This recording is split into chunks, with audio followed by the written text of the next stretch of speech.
میرے پاکستانیوں، آج میں پہلے تو اب ملک کے معاشی حالات کے اوپر بات کرنا چاہتا ہوں، اور میں اس لیے بات کرنا چاہتا ہوں کہ اور مجھے بڑے افسوس سے کہنا پڑتا ہے کہ یہ ہمیں پوری طرح پتا تھا کہ جب رجیم چینج آپریشن کانسپریسی چل رہی تھی تو ہمیں پوری طرح پتا تھا کہ ایک دفعہ ہماری معیشت ڈی سٹیبلائز ہو گئی، ایک دفعہ یہ ہل گئی، ایک دفعہ ایک سیاسی استحکام چلا گیا تو یہ سنبھال کوئی نہیں سکے گا۔ اور خاص طور پہ مجھے پتا تھا کہ یہ جو لوگ 30 سال سے اس ملک کے اوپر حکومت کر رہے ہیں اور جنہوں نے یہ سارا ملک کے مسئلے ان کے دور میں شروع ہوئے، تو مجھے پتا تھا کہ انہوں نے نہیں سنبھالنا۔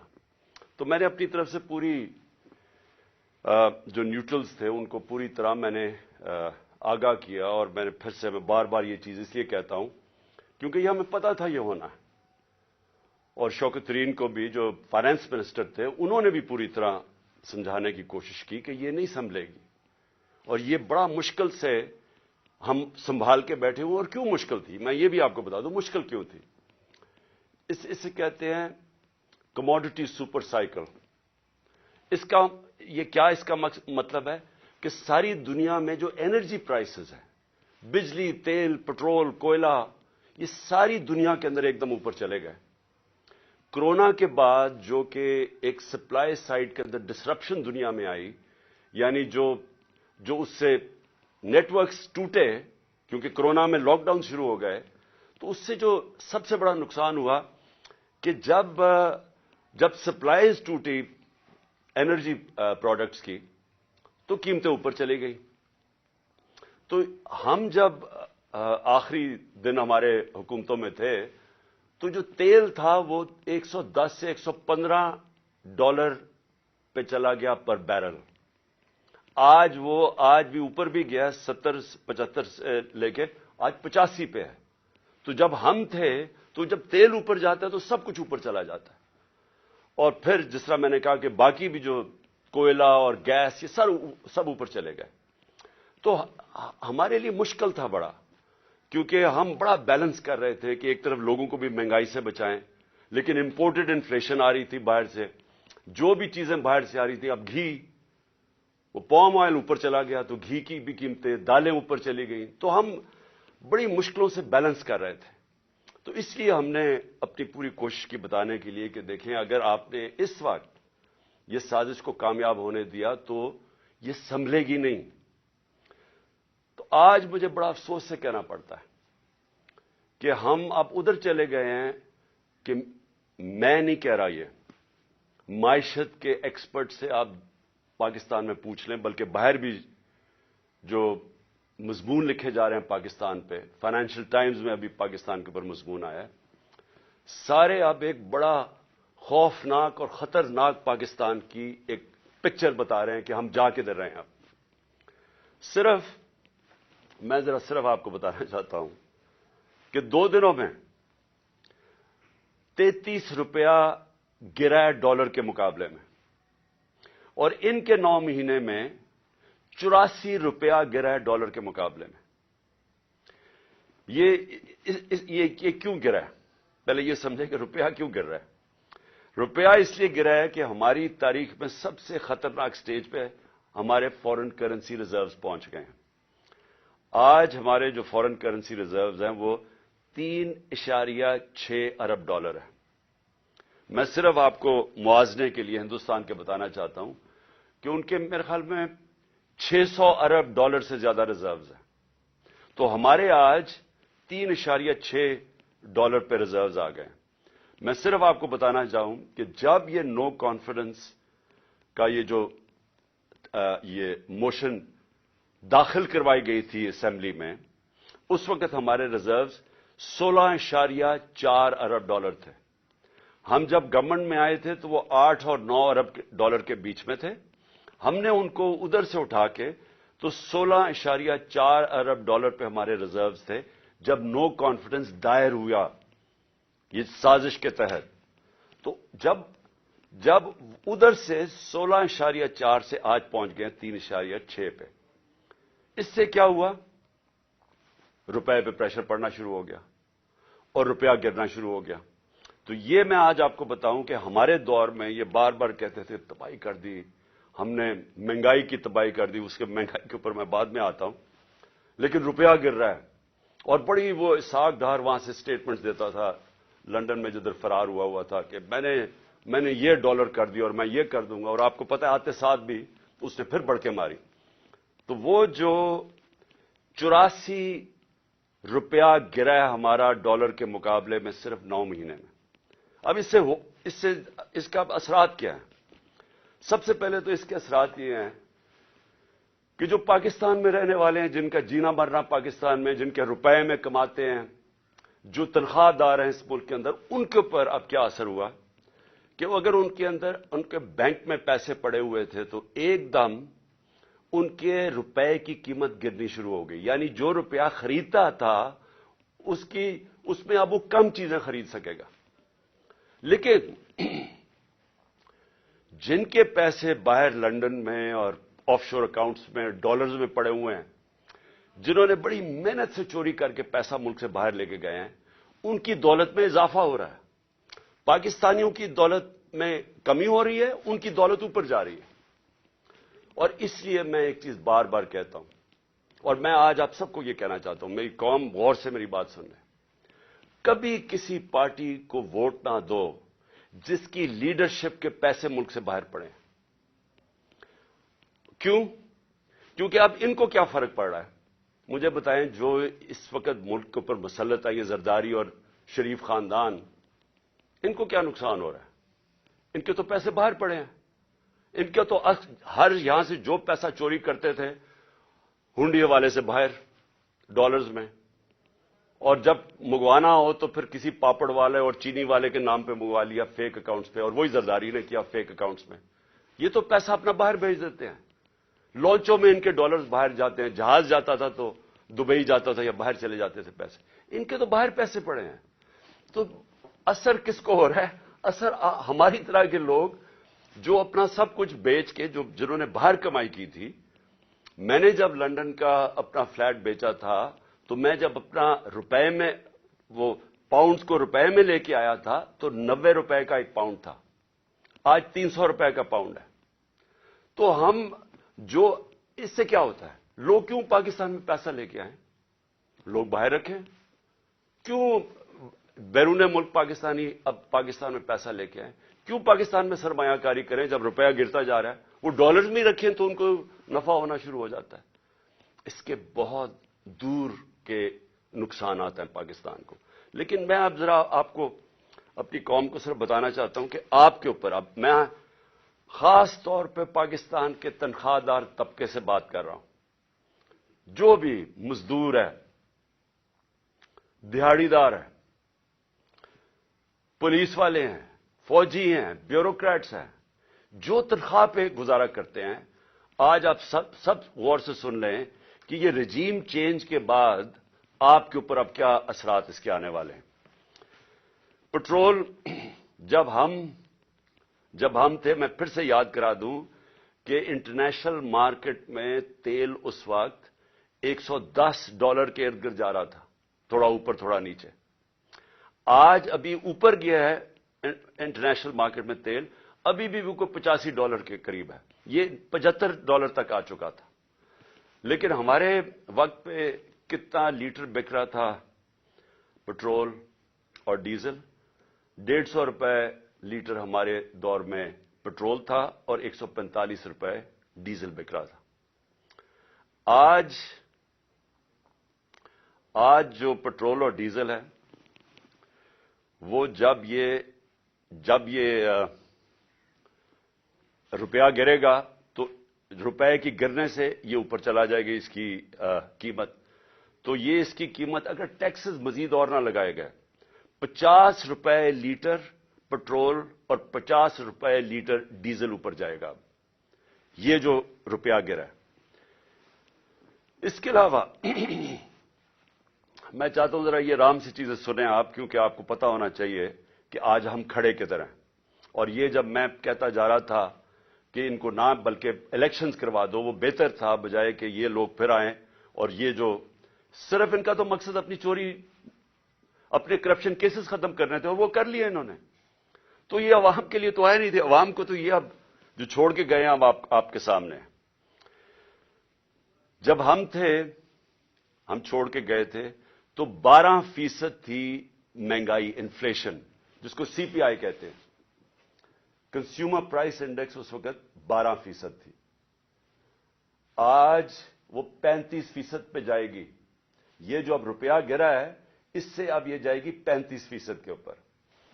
اور جو دوسری ایک اور جس کو کہتے ہیں سینسٹو پرائس انڈیکس، وہ ہوتا ہے، وہ مہنگائی وہ چیزیں ہوتی ہیں جو لوگوں کے استعمال میں، کھانے پینے کی چیزیں، بجلی، گیس، جو عام لوگوں کو افیکٹ کرتی ہیں.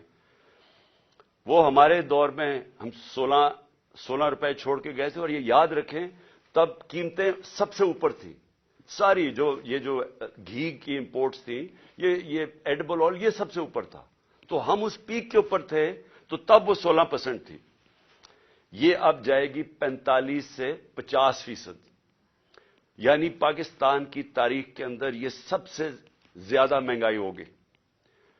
اور جو چیزیں امپیکٹ ہو. اچھا، اسی دور میں میں صرف آپ کو بتا دوں، ہمارے دور میں 12% مہنگائی تھی. اس وقت ہندوستان میں 7% تھی. آج پاکستان میں 35% پہ چلی گئی ہے، ہندوستان میں 6% آ گئی ہے. تو وہاں مہنگائی کم ہوئی ہے.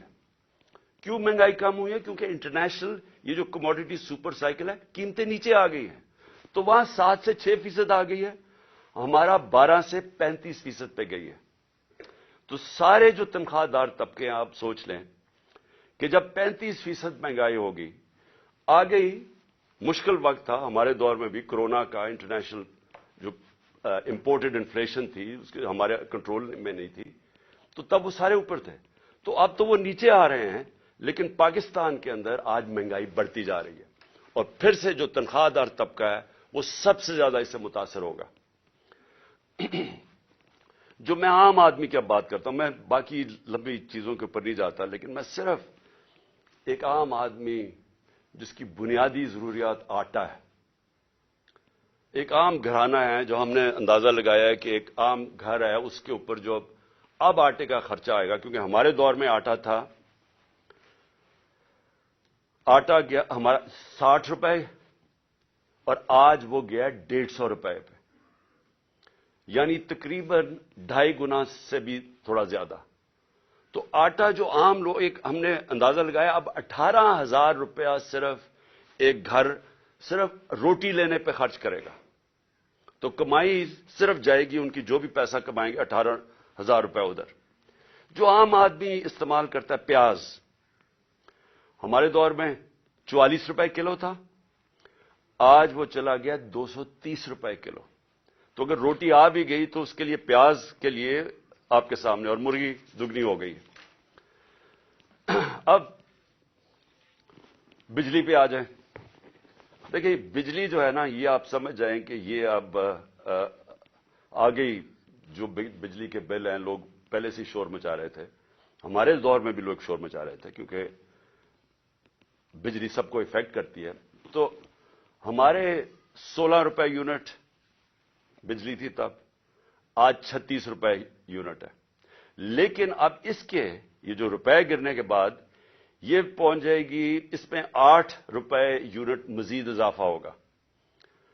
گیس 47% گیس کی قیمتوں میں اب اضافہ ہوگا. اور ایک یہ سوچ رہے ہیں، ان کو کہا جا رہا ہے کہ آپ پچھلی جولائی سے گیس کی قیمتیں وصول کریں، 47% بڑھا کے ان کو وصول کریں.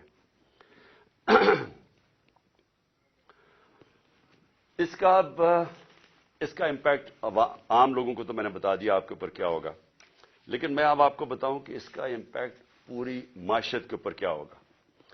سب سے بڑا اس کے اوپر امپیکٹ ہوگا پاکستان کی گروتھ ریٹ. یعنی جو دولت میں اضافہ ہوتا ہے، جس کو گروتھ کہتے ہیں دولت میں، وہ اس پہلے گر رہا تھا، انڈسٹری بند ہو رہی تھی، کسان متاثر تھا. کسان نے صرف یوریا کے اوپر، ہم نے کیلکولیٹ کیا ہے کہ یوریا کی جو قیمت بڑھی ہے 60